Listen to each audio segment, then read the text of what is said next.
ஆக்கப்பூர்வமான நிகழ்வுகளை அலசி ஆராய் ஒரு களம். RDX திங்கள் முதல் சனிக்கிழமை வரை இரவு 7 மணிக்கு. பட் அவருடைய நிலைப்பாடுகள், சமயத்தில் பேச்சுகள், அவர் கூட்டணியை சரியாக அவர் ஹேண்டில் பண்ணலைங்கிறது தான் என்னுடைய குற்றச்சாட்டு. வெளியேறியதற்கு முக்கிய காரணமே எங்கள் தொண்டர்கள் எனக்கு கொடுத்த பிரஷருக்கு, அழுத்தத்துக்கு, எங்கள் நிர்வாகிகள் கொடுத்த அழுத்தத்திற்கு காரணமே நயினார் நாகேந்திரன் டெய்லி பழனிசாமியை தூக்கி பிடித்த காரணங்கள். அவர் அமித்ஷா அவர்கள் சொல்லியதை என்ன சொல்லியிருக்காரோ, அமித்ஷா எங்கேயும் பழனிசாமியை முதலமைச்சர்னு சொல்லலை. அதிமுக சேர்ந்த ஒருத்தர் தான் சொன்னார். பழனிசாமி தானே தன்னை அறிவித்துக்கிட்டு எப்படி மாண்புமிகு மோடி அவர்கள் மீண்டும் இந்தியாவின் பிரதமராக வேண்டும், அதுதான் நாட்டிற்கும் நாட்டின் வளர்ச்சிக்கும் பாதுகாப்பிற்கும் சிறந்ததாக இருக்க முடியும் என்கிற காரணத்தினால்தான் நாங்கள் அன்கண்டிஷனலா போனோம். சில பேர்லாம் சொல்றீங்க அண்ணாமலை பின்னணியில் இருக்காரு, அப்படிலாம் கிடையாது. நான் சுதந்திரமானவன் எல்லோருக்கும் தெரியும். இத்தனை பேர் தமிழ்நாட்டில் ஊடகத்தை சேர்ந்தவர்களும் அரசியல் நோக்கர்களும் நான் பழனிசாமியை ஏற்றுக்கொள்வேன் என்று நம்பியது எனது தவறல்ல, அவர்கள் தவறு.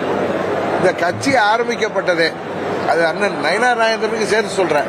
பழனிசாமியின் துரோகத்தை ஏற்று ஆரம்பிக்கப்பட்ட கட்சி. எப்படி நாங்கள் பழனிசாமியோடு முதலமைச்சராக ஏற்றுக்கொண்டு போக முடியும்? துரோகம் செய்த பழனிசாமி என்னை சந்திக்கவே அவர் தயங்குவார்.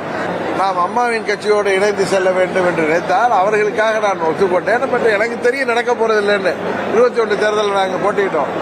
நாங்கள் வேண்டுமானால் வெற்றி பெற முடியாமல் போயிருக்கலாம். ஆனால் அன்றைக்கு அதிமுக வெற்றி பெற முடியாமல் போனதற்கு காரணம் என்ன என்பது தமிழ்நாட்டு மக்களுக்கு தெரியும். நேற்று அவருடைய ஒரு தொலைக்காட்சி பேட்டியை பார்த்த நாங்கள் பேச தயார் OPS ஓடையும் டிடிவியோடும்.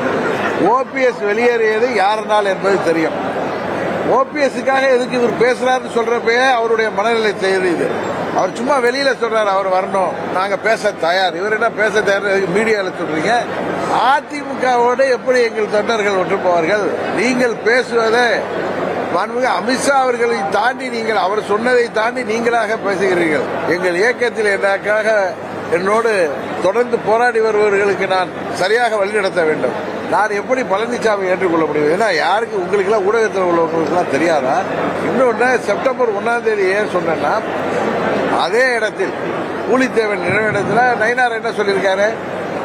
பழனிசாமி தான் எங்க கூட்டணி தலைவர், அவர் எடுக்கின்ற முடிவு தான் எங்கள் முடிவுன்னு பேசுறதுக்கு அப்புறம் அங்கு நாங்கள் இருக்க முடியுமா? நயினார் நாகேந்திரன் திட்டமிட்டே நாங்கள் வெளியேற வேண்டும் என்று செயல்பட்டிருக்கிறார். OPS அவர்கள் பிரதமர் வந்த பொழுது அவரை சந்திப்பதற்காக மாநில தலைவரிடம் டெலிபோன் பண்ணப்போ OPS போனை எடுக்கல. அவர் நான் பேசுன்னு சொல்லி மெசேஜ் போட்டிருக்கார். அதையெல்லாம் மறைத்து விட்டு பொய்யாக என்னிடம் வந்து கேட்டிருந்தால் நான் செய்திருப்பேன்னு சொல்றாரு. அது அகம்பாவம் தானே, ஆனவம் தானே. நீங்க பாஜக மாநில தலைவர் தான், எங்களுக்கு என்ன சார்? OPS கேட்டா OPS அதெல்லாம் வெளியிடுற அளவுக்கு அநாகரிகமானவர் அல்ல. அவர் பாஜகவின் மாநில தலைவராக அந்த கட்சிக்கு நல்லது எது என்பதை அவர் செயல்படுத்துவதாக தெரியவில்லை. நாங்கள் வெளியேறதுக்கு முக்கிய காரணமே அவருடைய செயல்பாடுகள், அவருடைய மனநிலை. அதான் சொல்றேன், OPSக்காக இவர் எதுக்கு பேசணும்னு கேட்கிறாரு. அப்பவே தெரியலையா அவருடைய மனநிலை என்ன என்பது? OPSக்காக நான் பேசாம யார் பேச முடியும்? நாங்க 2 பேரும் ஒன்றாக செயல்படுவேன் என்று சொல்லியிருக்கோம். இன்றைக்கு OPS நானும் ஒன்னாதான் அந்த கூட்டணிக்கு போனோம். எனக்காக தேனி தொகுதியை விட்டு கொடுத்த ஒரு OPS செல்வம். இதற்கு அண்ணாமலை பின்னல்ல. அண்ணாமலை முதல் நாளிலிருந்து அண்ணன் அவசரப்பட வேணாம், அண்ணன் சற்று பொறுமை காருங்கள், உங்களுக்குள்ள மரியாதை கிடைக்கும். நான் அவர்கிட்ட சொல்றேன், இல்ல நைட்டு பிரதர் பழனிசாமியை முதலமைச்சர் ஆகிட்டு ஏற்றுக்கிட்டு நாங்கள் வர முடியுமா பிரதர்? என்ன எங்களை நீங்க எங்கள் கட்சியை அழைத்துக் கொண்டு எங்களை தற்கொலைக்கு சமமான முடிவை நாங்கள் என்றைக்கு எடுக்க முடியாது அவர்கிட்டே சொல்லியிருக்கேன். அவர் என்ன சமாதானப்படுத்தார்?